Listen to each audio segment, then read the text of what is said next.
प्रिय विद्यार्थियों, बे part third दर्शन शास्त्र में योग दर्शन की चर्चा हम पिछले वीडियो में कर रहे थे। योग दर्शन के अंतर्गत जो है अष्टांग योगों के बारे में हम चर्चा कर रहे थे और अष्टांग योग को दो भागों में बांटकर अध्ययन की दृष्टि से हम दो भागों में बांटकर जो है देखते हैं, एक बहिरंग साधन के रूप में और दूसरा आंतरंग साधन के रूप में। प्रारंभिक जो 5 साधन बतलाए गए थे वो बहिरंग साधन थे, जिसमें यम है, नियम है, आसन है, प्राणायाम है और प्रत्याहार है। उसके बाद में जो है अंतरंग साधन, जिसमें ज्ञान की ओर जो है योगी या साधक जो है अग्रसर होता है, अपने लक्ष्य की ओर जो है अग्रसर होता है, और वो धारणा, ध्यान और समाधि, ये 3 जो है अंतरंग साधन है। और समाधि की अवस्था में जाकर योगी या साधक को ज्ञान की प्राप्ति या मोक्ष की प्राप्ति या अपने लक्ष्य की प्राप्ति होती है। तो धारणा से हम प्रारंभ करते हैं और उससे समाधि की ओर आगे बढ़ते हैं। तो धारणा के अंतर्गत देखा था कि जब बहिरंग साधनों के द्वारा योगी जो है साधना के योग्य बन जाता है, तो वो अपने विषय को, जो ध्येय विषय होता है, चाहे उसका ज्ञान की प्राप्ति है, चाहे मोक्ष की प्राप्ति है, चाहे दुखों से छुटकारा पाना है, उस ध्येय विषय पर अपना ध्यान केंद्रित करता है और निरंतर अभ्यास के द्वारा जो है धारणा से वो ध्यान में चलता है। ध्यान में जो है वो विषय के साथ में एकाकार होने लगता है और निरंतर अभ्यास यहाँ पर भी करता है और निरंतर अभ्यास के बाद में वो ध्यान से जो है समाधि की अवस्था में पहुंच जाता है। समाधि का तात्पर्य है कि विषय के साथ जो है एकाकार हो जाना, विषय में लीन हो जाना ही समाधि की अवस्था होती है। तो समाधि जो है सामान्य रूप से 2 प्रकार की, योग दर्शन के अंतर्गत 2 प्रकार की मानी गई है। एक तो संप्रज्ञात समाधि और दूसरी है असंप्रज्ञात समाधि। संप्रज्ञात समाधि और असंप्रज्ञात समाधि, जिसे संप्रज्ञात समाधि को हम सबीज समाधि भी कहते हैं और असंप्रज्ञात समाधि को हम निर्बीज समाधि भी कहते हैं। तो 2 डिवीजन जो किए गए हैं, एक संप्रज्ञात समाधि के रूप में और एक असंप्रज्ञात समाधि के रूप में। तो पहले भाग जो संप्रज्ञात समाधि का, उसकी हम चर्चा करेंगे, उसके बाद में जो है असंप्रज्ञात समाधि की बात करेंगे। संप्रज्ञात समाधि, यह समाधि जो है समाधि का वह रूप है जिसमें ध्येय विषय का स्पष्ट ज्ञान होता है। इस समाधि में क्या होता है कि जो भी लक्ष्य होता है उस विषय का, जिस लक्ष्य को लेकर योगी या साधक जो है साधना के मार्ग पर आगे बढ़ता है, उस विषय का स्पष्ट ज्ञान योगी या साधक को रहता है और इसी कारण इस समाधि को सबीज समाधि भी कहा जाता है। इसका कारण यह है कि इस समाधि को सबीज समाधि भी कहा गया है। इसका कारण यह है कि समाधि के लिए एक वस्तु पर केंद्रित हमारा मन या चित्त रहता है, जिसके साथ उसकी तादात्म्य बनी रहती है, तादात्म्यता बनी रहती है और उस विषय पर हमारा मन जो है केंद्रित रहता है। अर्थात जो समाधि एकाग्र भूमि चित्त में समग्र रूप से सत्स्वरूप रूप से प्रकट होकर एक साथ प्रकट होती है, अविद्याओं का या कलेशों का नाश होता है, क्षीण हो जाते हैं अविद्या या कलेश जो है उसमें नाश हो जाते हैं, एवं पूर्ण संस्कारों का नाश जिसमें होता है या संस्कार जो है का पास जो है ढीला पड़ जाता है, उसको ही योग दर्शन में संप्रज्ञात समाधि कहा जाता है। तात्पर्य ये कि योग दर्शन के अंतर्गत, समाधि के अंतर्गत हमारा मन जो है, जो ध्येय विषय है, जो लक्ष्य है, उस पर एकाग्र चित्त हो जाता है और जो उसके जो संस्कार पास है वो ढीले पड़ जाते हैं और उसके कारण जो हमारे जो समाधि जो है, संप्रज्ञात समाधि जो है, अपने ध्येय विषय पर पूर्ण रूप से केंद्रित हो जाती है।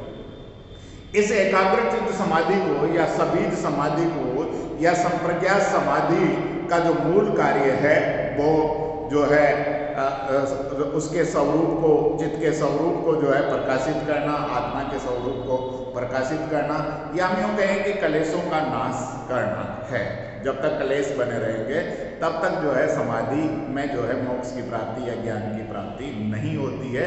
तो कलेशों का नाश जो है, ये आत्मा अपने स्वरूप को पहचानना, इसका मूल लक्ष्य होता है, उस पर अपना ध्यान केंद्रित करती है। तो पहली स्थिति में देखिए कि कर्म बंधनों का शैथिल्य होना, और निरोध अवस्था का जो है उपस्थिति होना संप्रज्ञात योग समाधि मात्र नहीं है। चित्त में समाधि प्रज्ञा का भली भांति स्थिर हो जाना ही चित्त का जो है समाधि प्रज्ञा में भली भांति स्थिर हो जाना ही संप्रज्ञा समाधि कहलाती है। वैराग्य तथा अभ्यास के द्वारा निरुद्ध चित्तवर्तियों में जो संप्रज्ञा समाधि होती है वह 4 प्रकार से कही जाती है। निरुद्ध या अभ्यास के द्वारा, या हम कहें कि वैराग्य के द्वारा जो है निरुद्ध चित्तवर्तियों में जो संप्रज्ञा समाधि है और समाधि होती है वो 4 प्रकार से कही जाती है। कौन कौन सी? जैसे सवितर्क समाधि है, विचारानुगत समाधि है, आनंदानुगत समाधि है और शास्मित समाधि है। 4 भागों में बांटकर जो है किसको देखेंगे? संप्रज्ञा समाधि को हम 4 भागों में बांटकर देखेंगे। तो जिसमें जो है पहला जो है जैसा कि मैंने लिखा है वितर्कानुगत समाधि, विचारानुगत समाधि, आनंदानुगत समाधि और शास्त्रीय समाधि के रूप में देखने को मिलेगा।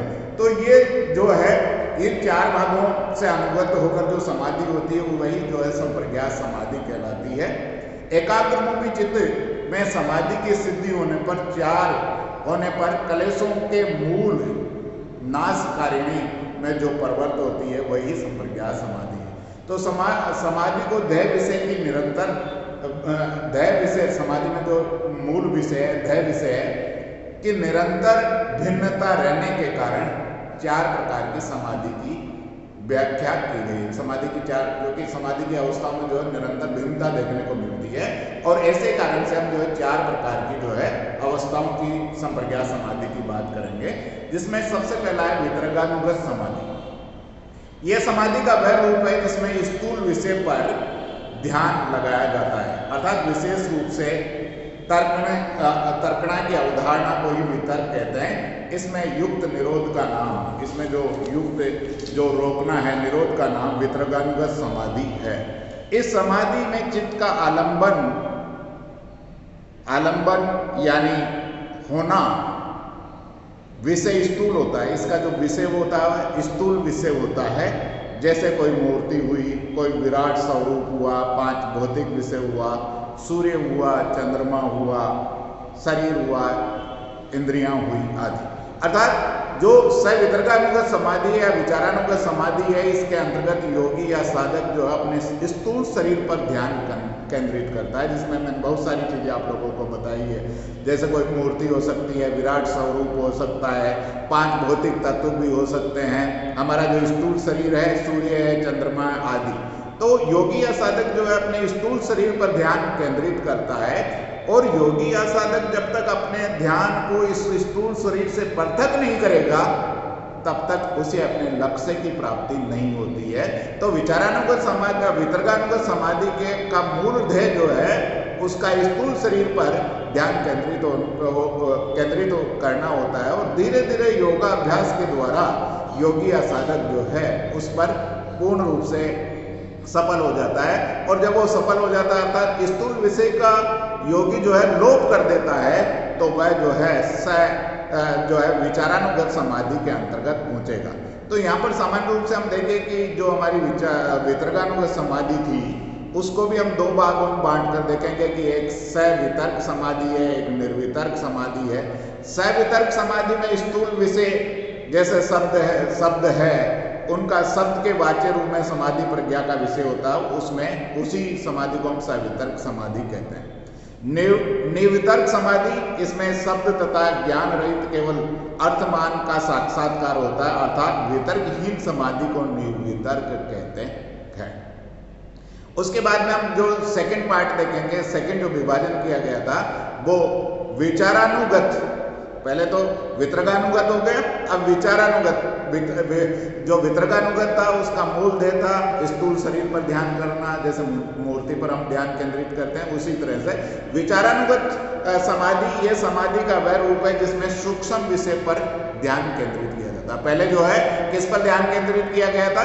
स्थूल शरीर पर ध्यान केंद्रित किया गया था और इसके अंतर्गत हम क्या करेंगे? सूक्ष्म शरीर पर ध्यान केंद्रित करेंगे। सूक्ष्म शरीर किसको कहते हैं? जो 18 तत्वों के द्वारा बना होता है, जिसमें महत भी है, अहंकार भी है, 11 इंद्रियां भी और 5 तन्मात्राएं हैं। इस सूक्ष्म शरीर जिसे हम आत्मा के रूप में जानते हैं, इस सूक्ष्म शरीर पर योगी या साधक जो है अपना ध्यान केंद्रित करता है और निरंतर अभ्यास के द्वारा धीरे धीरे योगी या साधक जो है इस सूक्ष्म शरीर से भी अपना ध्यान हटा लेता है या उस पर विजय पा लेता है, उसका लोप कर देता है, तब वो जो है योगी या साधक जो अगले सोपान में देखने को मिलेगा।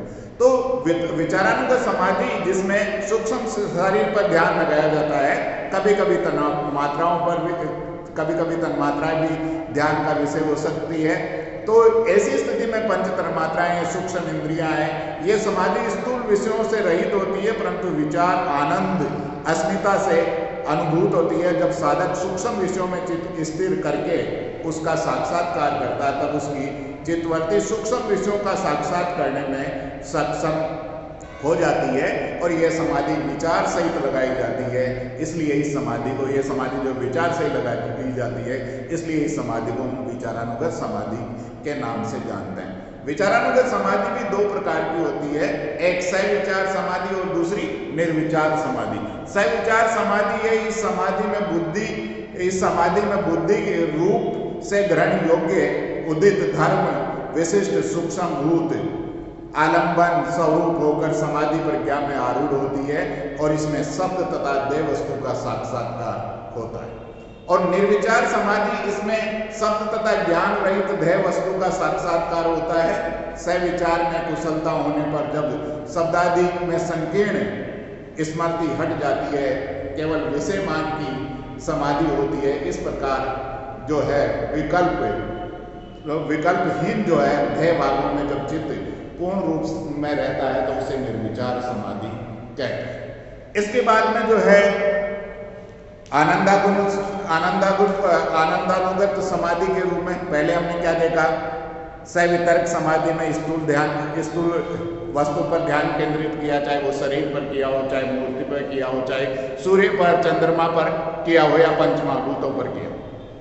जो दूसरी जो समाधि है सविचार समाधि, उसके अंतर्गत जो है सूक्ष्म शरीर जिसमें पंच तन्मात्रा भी हो सकती है, हमारी इंद्रियां भी हो सकती है, उस पर ध्यान केंद्रित किया जाता है। और तीसरा जो प्रकार है वो आनंद जो है आनंदानुगत समाधि के रूप में या संप्रज्ञात समाधि के रूप में माना जाता है। इस पर योगी या साधक जो है पूर्ण रूप से अपनी इंद्रियों पर ध्यान केंद्रित करता है, ज्ञानेंद्रियों और कर्मेंद्रियों पर ध्यान केंद्रित करता है, क्योंकि हमें आनंद की अनुभूति किसके द्वारा होती है, हमारी इंद्रियों के द्वारा होती है। हमारी इंद्रियां जो चंचल होती है, हमने सूक्ष्म शरीर का लोप कर दिया, स्थूल शरीर का लोप कर दिया, परंतु जो है हमारी इंद्रियों से अपने आप को अलग नहीं करेंगे तो हमारी इंद्रियां क्या होगी, विषय की ओर भागेगी। और विषय की ओर जब भागेगी तो हम जो है मोक्ष की ओर अग्रसर नहीं होंगे या ज्ञान की प्राप्ति की ओर अग्रसर नहीं होंगे। इसलिए योगी या साधक को अपने आप को जो है इन आनंदानुगत जो विषय है अर्थात हमारी इंद्रियों से अपने आप को अलग करना होगा। और योगी या साधक जो है अपने साधना के द्वारा, तपस्या के द्वारा धीरे धीरे जो है अपने में से जो है इन जो आनंदानुगत विषय है, जो हमारी इंद्रियां, उनसे अपना ध्यान हटा लेता है। उसके बाद में देखिए शास्त्रीय समाधि है, स्थूल शरीर का लोप कर दिया योगी ने, सूक्ष्म शरीर का लोप कर दिया, हमारी इंद्रियों का भी योगी या साधक ने लोप कर दिया। और उसके बाद में जो है बचता है शास्त्रीय समाधि। और समाधि का ये अवस्था जो है जिसमें क्या रहता है, अहंकार रहता है। और अहंकार को अस्मिता कहा जाता है। पुरुष और बुद्धि की एकरूपता का प्रतीत होना क्या है, पुरुष और बुद्धि की एकरूपता का प्रतीत होना ही अस्मिता का रूप है।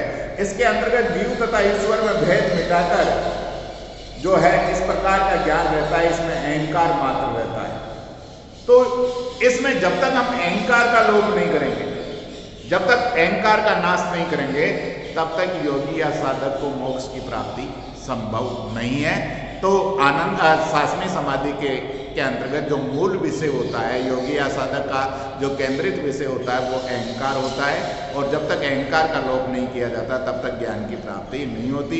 योगी या साधक जो है निरंतर अभ्यास के द्वारा जो है अपने में से इस अहंकार का लोप कर देता है।